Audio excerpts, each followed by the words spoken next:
Ono muganda waffe abuuza agamba nti waba alina ekyetaago akkirizibwa okukisaba oluvannyuma lw'essala okwanukula.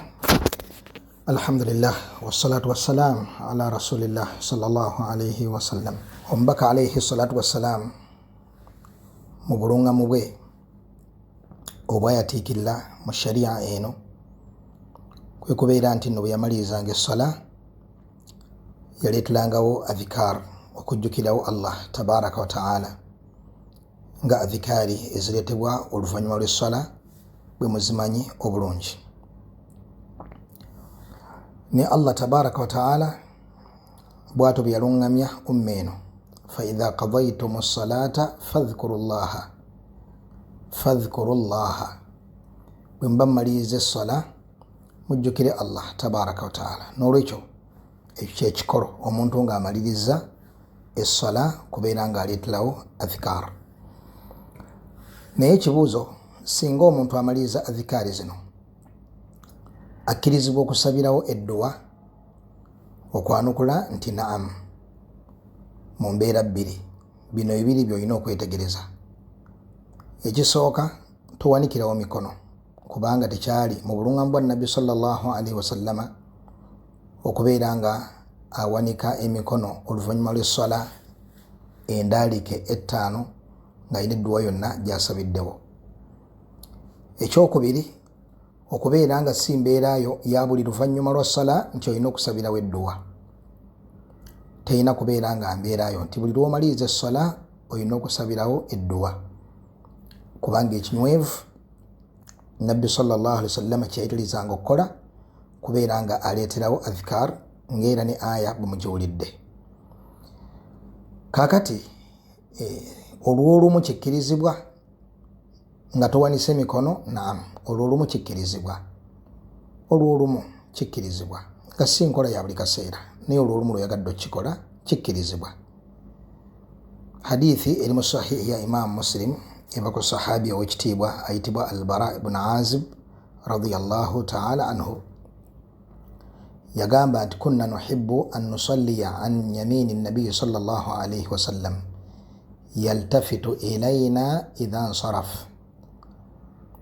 Baali bavubuka, agamba nti twabanga twagala nnyo okusaalira awo ku mukono gwa Nabbi sallallahu alayhi wasallama ogwa ddyo, yani okusaalira ku lusegere lwa Nabbi sallallahu alayhi wasallam.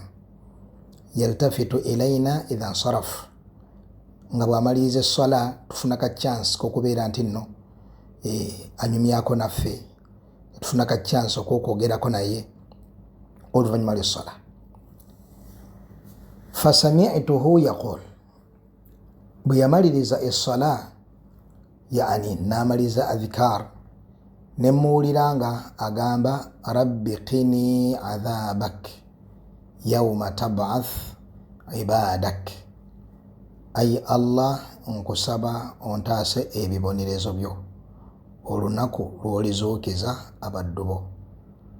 Rabbi qini adhabak yawma tab'athu ibadak, ayi Allah nkusaba ontaase ebibonerezo byo olunaku lw'olizuukiza abaddu bo. Hadithi eri mu sahihi ya Imam Muslim rahimahullah eva ku sahabi ogwowulidde Al-Bara ibn Azib radiyallahu anhu. Nekitegeeza nti olw'olumu okkirizibwa okusabirawo edduwa nga towanise mikono ate ng'omaliriza adhikar, olw'olumu okkirizibwa okubeera nga okikola.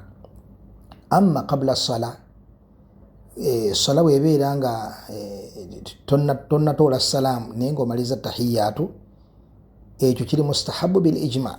Bawulama tebakirinaako mpawa nti kiri sunna okusabirawo edduwa z'oyagadde. Hadithi mpitirivu, hadithi ya Abi Huraira mwe twekingiriza adhabu al-qabr, adhabu jahannam, fitnatu al-mahya, fitnatu al-masihi ad-dajjal. Hadithi ya Muadh bin Jabal, fala tad'anna dubura kulli salah an taqula allahumma inni ala dhikrika wa shukrika wa husni ibadatik. Hadithi ya Ibn Mas'ud radiyallahu anhu, thumma liyatakhayyar min al-mas'alati ma sha, oluvannyuma abeere nga alondoba mu dua asabe Allah subhanahu wa ta'ala edduwa yonna gy'abeera ayagadde. Ezo nna hadithi zonna ntuufu bali ziri mu sahih. Idhan ekyo kyo nga tonnatoola salaamu kiri mustahabu bil ijma. Osabirawo n'osabira n'edduwa endala zonna z'oyagadde. Bal twagamba mu bifo bwe bityo ne bw'oba tomanyi Luwarabu okkiriza okusaba edduwa mu lulimi lwo. وفق الله الجميع لما يحبه ويرضى والحمد لله رب العالمين.